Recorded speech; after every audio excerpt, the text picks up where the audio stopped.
it's amazing to me how many people become so invested in the status quo and just expect and almost want that to stay that way. I don't feel that way about the status quo, and I ask questions to explore the boundaries of that. And for example, we buy a lot of print in my company, and an industry standard is there's overages, and it's just an acceptable thing that everybody feels like is an absolute, it's just a given, and there's no way to question it. And I began to question, well, why? Why does there have to be overs? And they give me this big explanation, and I'm like, well, I don't want overs. If I order 10,000, I want 10,000. Well, to give you 10,000, the good ones, they have to, because if you're short, and they give me this big explanation, and I'm like, well, then that's their problem. They got to get good. If they need to deliver me 11,000 in order to give me 10,000 good ones, then that's their choice. But I'm buying 10,000 of this thing. I want 10,000 good of this thing. I don't want 10,001. I'm not going to buy overs. And why is that? And finally, through enough questioning and continuing to ask, they went back, and lo and behold, we don't buy overs anymore. I've got good real estate business going, good lending business going. In about 2007, 2008, everything was good until it wasn't, right? I thought to myself, at the time, as I started to get squeezed by banks, right? I'm a borrower. I got banks squeezing me. And then on the other hand, I get off one call where I'm getting squeezed, I guess. And then I put on my lender hat and I'm making calls and I'm squeezing. I thought, I like the lending model. How can we redefine this? How can I come up with something that, isn't so concentrated in real estate, that isn't, that can be geographically diverse, and probably more importantly, I hated making phone calls to borrowers trying to have them pay. Hated the process. So I thought, wow, got all these needs here. What can I come up with that actually serves those needs? I started toying around with the model that we would essentially buy future sales of companies in exchange for cash today.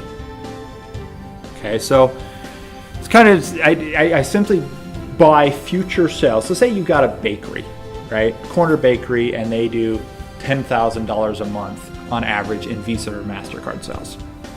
I might purchase $12,000 of their future sales in exchange for $10,000 today. Okay? And then what I'd do is I'd go in and say, okay, well, that's great, but I don't want to have to deal with the owner of the merchant, the store owner, to actually receive payment from him. So what I decided to do was well, is there a different method? Could I get paid back from his customers? So I started toying around with a different model, and what we did is we came up with an idea that we would change out their point of sale terminal, put them on a different credit card processing platform, and we would essentially take a percentage of all of their customer sales to pay me back. The business has grown, and I've been after it, I guess, since 08, 09, and we've funded probably 2,500 small businesses in all 50 states now. Interestingly enough, after going through such a harrowing experience in the real estate crash, and just having literally a floor of an office building I had just contract till it got down to me and a couple people. How many people we let go? And I thought, this is the worst thing that could ever happen to me. And I'm looking back now in hindsight and probably saying, it's the best thing that ever happened to me. I've got a better business, got a better business model, and it's much more suited to my skill set, my talents. And so most great innovations are not brand new categories that people have never heard of before. What they are innovations that take existing concepts, and then improvement or usability becomes very, very high in the functionality of the product. And so we realized that we weren't going to create anti-gravity boots in the ladder industry. That would be fun, and we joke about that once in a while. Maybe we will one day, but right now we're a little more realistic on how we're going to do that. So we listened to the cable industry, who said they had been talking to our competitors for years, asking for products to be lighter weight because they have many injuries on shoulder injuries, back injuries, strains and sprains, that type of thing. And they invited us to their meetings and said, could you help us? And we said, well, explain to us how you're using it and why and how come it's meaningful.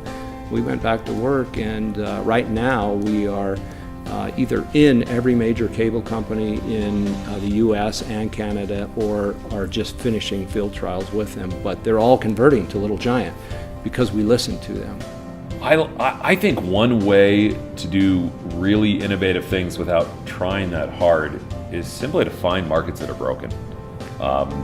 There are so many companies out there that make, at least in our industry, make bad software, old software, and that are just doing things that were acceptable 20 years ago, but nowadays it's like, what is going on? Why does this even work this way?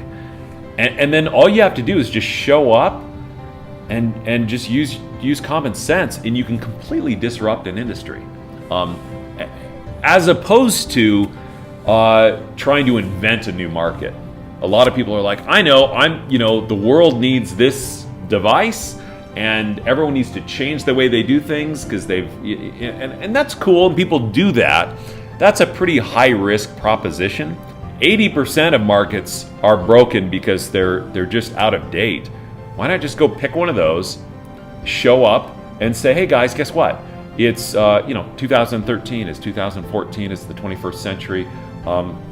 Let's do this the new way.